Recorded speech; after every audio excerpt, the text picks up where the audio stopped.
You ever feel like the ground just drops out from under you and leaves you standing in the wreckage of your own life?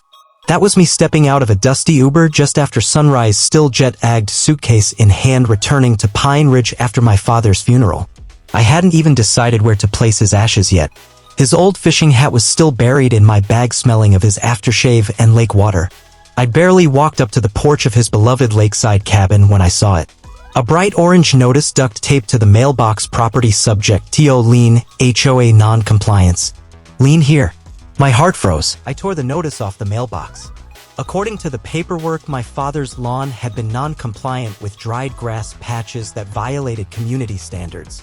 Somehow those minor fines had spiraled into thousands of rupees, then ballooned into a lien threatening foreclosure. Foreclosure 2 months after my father. I hadn't even caught my breath yet, let alone sorted through his fishing rods or his decades of memories. And someone wanted to snatch the house right out from under me. One name on the notice made my skin crawl. Mr. Tariq, HOA president. If you know, you know. Tariq was the neighborhood tyrant, the self-declared guardian of mailbox colors and hedge heights, a petty dictator who had turned my father's final years into bureaucratic hell. I took a deep breath, trying to calm my shaking hands. I worked in property technology. I knew how liens and fines worked. This was not normal. These kinds of liens do not pop up overnight. Something was wrong. And then I heard voices. I turned, and there he was. Tariq himself, dressed in a crisp white coat, a clipboard in hand, strolling through my father's yard like he owned it. Next to him was a contractor measuring the front steps. He was showing off the house. "Look at the sunlight here," Tariq was telling the contractor, gesturing toward the grapevine my father had trained along the porch. "Perfect for a patio extension. The buyer will love this." The buyer? My stomach turned. I raised my phone and started filming. If there was one thing Dad taught me, it was document everything. Tariq turned and saw me. His smirk evaporated instantly.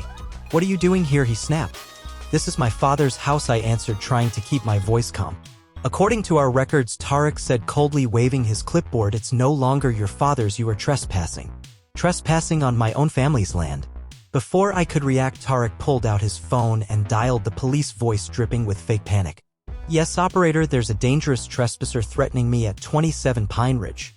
Dangerous trespasser. The contractor glanced at me, then hurriedly walked away, wanting no part in this mess.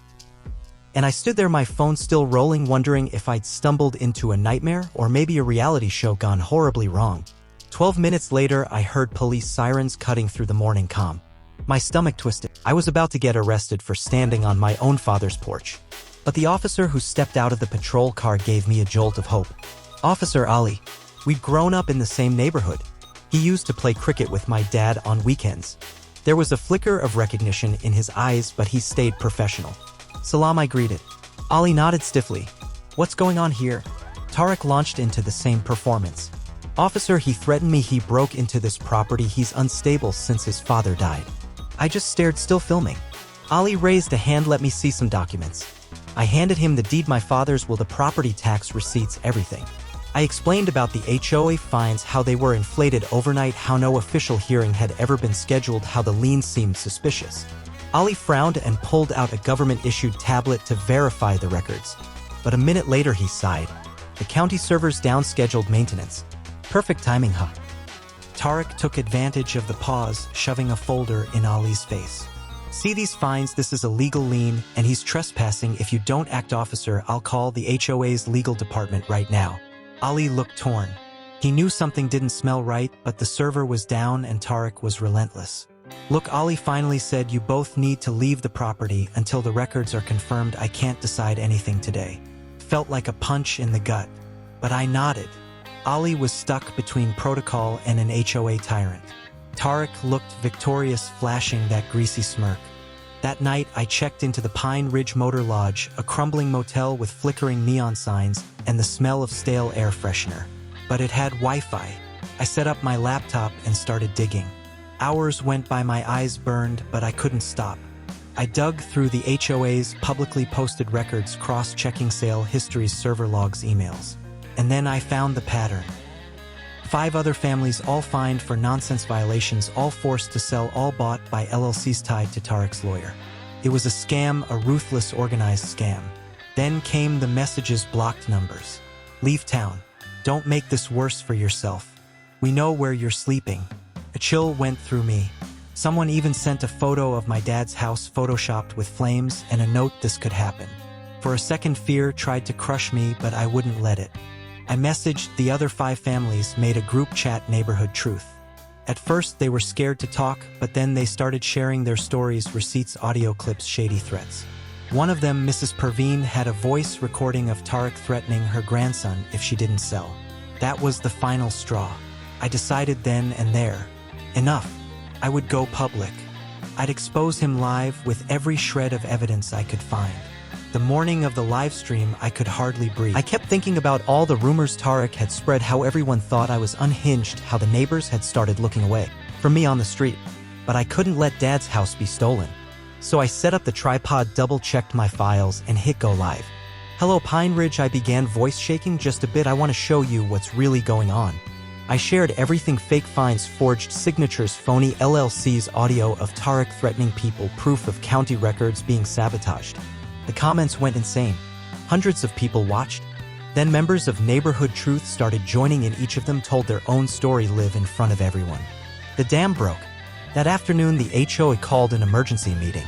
The same community center that used to host birthday parties and eat gatherings was now packed with angry neighbors holding paperwork. Tariq strutted in with his lawyer, still pretending he was in control. He started another speech about community standards and property values. But no one was listening anymore. One by one, neighbors stood up. Mrs. Perveen told them how he threatened her family. Mr. Kaleem showed fake letters. Others showed fraudulent fines. Tariq's lawyer tried to shout over the crowd, but then the doors swung open. Officer Ali walked in, this time with 2 NAB officers wearing dark suits, badges shining. You could have heard a pin drop. Tariq, the NAB agent, said calmly, "You are under arrest for fraud, forgery, and conspiracy." Tariq froze, his mouth open, but no words came out.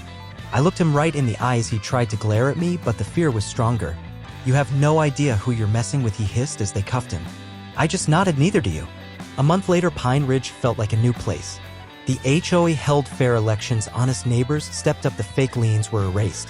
The Neighborhood Truth Group became a standing committee, making sure no one would ever abuse power like that again. I moved back into Dad's cabin for a while, replanted the grapevine he loved so much, fixed the porch. One evening, Mrs. Perveen brought me a bowl of Kia, smiling gently. "Your father would be so proud," she said. And I believed it. Pine Ridge was finally a community again, not a place of fear, but a place where people helped one another. Maybe someday someone will tell this as a cautionary tale. Be careful who you trust. Even a patch of grass can become a weapon. And me, I'm still here, making sure no one ever forgets.